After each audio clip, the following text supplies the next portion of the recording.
And welcome again. This is a brand new episode. Welcome to the morning catch up. Today's episode, we're going to be delving into one of your prolific and also significant art and theatre makers, not just in South Africa, but also working abroad as well. Good morning, Nika, and how are you today? I'm great, thank you. Thanks for having me. Thank you so much, Nika. I think I really want to get into it, and our viewers want to know who are you, what do you do, and also what brings you in South Africa. I know that you were traveling for a very long time. We just want to know all about your experiences. Yeah, so I'm a theatre maker, I'm a lecturer, and I actually am based in South Africa, but I've been lucky enough while I've been on a sabbatical doing a PhD to work in New York. I was working at Bard College, also in the theatre department. I spent 6 weeks there very recently, and I was working with faculty to develop new strategies to integrate more research and writing into their practice. So that was the main reason for me being in New York. And prior to that, of course, I was in Hamburg in Germany representing Acetage South Africa at the Directors Exchange in June, which was an absolutely fantastic experience. So yeah, me in a nutshell. Luckily, at the moment, I'm a traveling creative academic who does a lot of work with theatre for young audiences. Oh my gosh, it sounds amazing. It sounds absolutely amazing. Please let us know more about, especially I think it was the director fellowship that you were in Germany. Like, how many people were there? Were you the only South African there? How was that experience like? It was genuinely one of the best experiences I've ever had. The Acetage Global Network is fantastic. So this particular exchange, the Directors Exchange, was a group of 30 directors who were hosted by the Fundus Theatre in Hamburg. And the 30 directors came from different countries around the world. So I was the only South African, but I also had fellows from Ghana, Rwanda, Zimbabwe, and then other countries outside of Africa like India, Lebanon, Singapore, of course, countries in Europe since it was based there, but also South America, the USA, Australia, New Zealand. So there were a huge variety of theatre makers and directors who work with the youth at this exchange, which made it so impactful because we were able to get to know each other, get to know how we work, and most importantly for me, get to know a little bit about the communities of children and young people that everybody works with, and also the environments that everybody works in, the challenges that they face, the resources that they have access to, the innovations that they are engaging in, and their kind of, their kind of solutions, the commonalities and the differences. So it was incredibly, incredibly inspiring. Oh my gosh, amazing, amazing stuff. And maybe also maybe just to let us know, I see from the beautiful pictures that you created almost like this playroom. Also, for queer representation. Yeah. What was that about in terms of, creating this playroom? Please let us know more about this.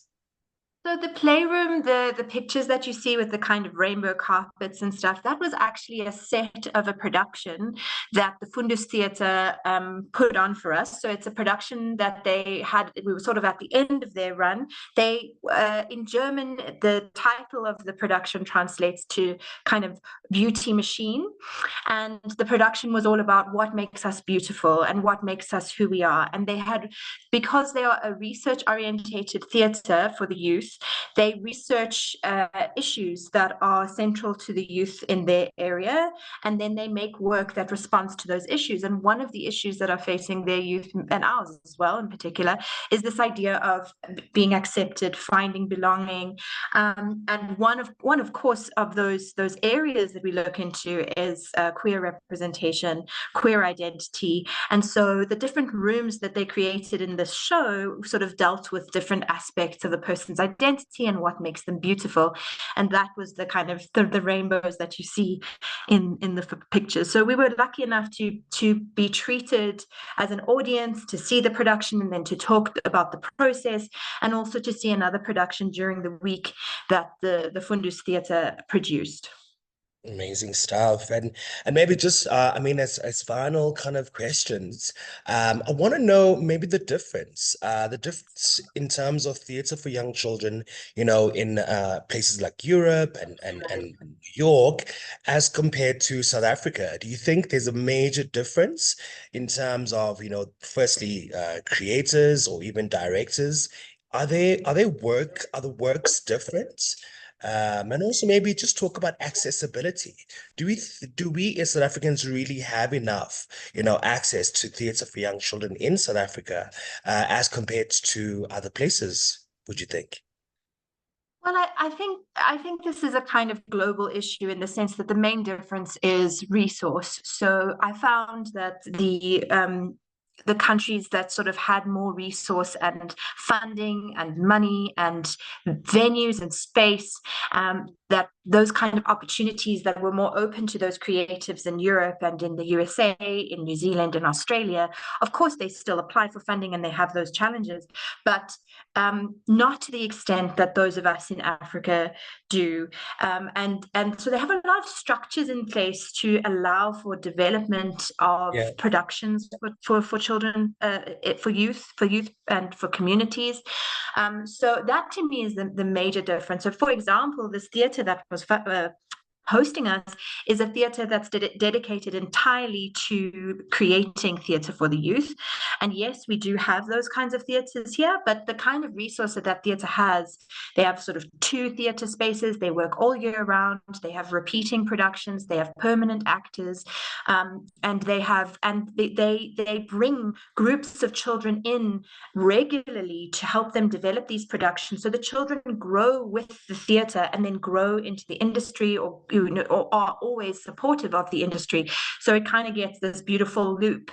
And so the growth is kind of appears to be kind of more, not, I don't want to say possible, but it's just easier, I think. And so we have to be far more resourceful in spaces where we are, or where we are making spaces for our work, particularly for theatre for the youth. Maybe we have less resource, less space, but I also want to say that we are therefore much more innovative in our approaches. We are much more open to collaboration. And I think that what I loved about this exchange was we got to hear the voices of children from every single country, because we'd all brought interviews that we had done with children, sort of recordings and things like that. And it was interesting to find that across all countries, regardless of this kind of access to theatre or not, all the children loved engaging in theatre, and all the children had some common issues, like around the environment, around warfare, around crime. So that was also interesting to note that not only are there these differences, but there's also a lot of similarities, particularly from the children's point of view. Amazing stuff. And maybe maybe you can tell us more about the work that you're currently doing now, or wanting to do, and maybe just also let us know, how do we get in touch with you? I know for listeners and viewers who wanted to know how to connect with you, what can they do? Can they find you on Facebook, on Instagram, etc.? Yes. So at the moment, a lot of my focus is on the PhD, and the PhD is I'm kind of developing a curriculum for disabled students, a theatre curriculum for disabled students. So that involves some creative work that I'm doing.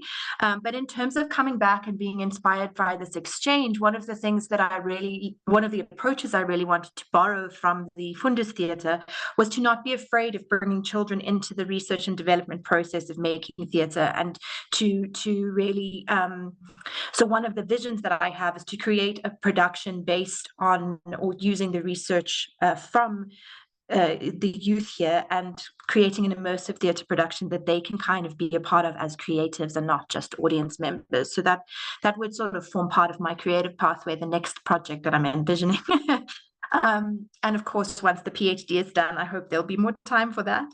But in terms of contacting me, so the best, I am on social media. I'm on Instagram and I'm on Facebook. And my handle is Neka_Da Costa.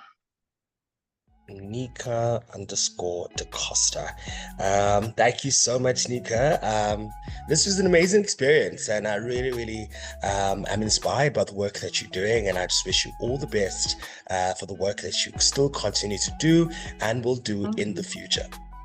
Thank you so much. Amazing. And that was it. That was Neka Da Costa for the morning catch up this morning, sharing all of the beautiful experiences that, they've been going through. And also, don't forget, if you want to contact Nika, it is Nika_Da Costa, which is DA_Costa, COSTA. Have an amazing weekend, everybody. And Nika, we'll see you soon. Yes, indeed. Thank you. Bye for now. Bye.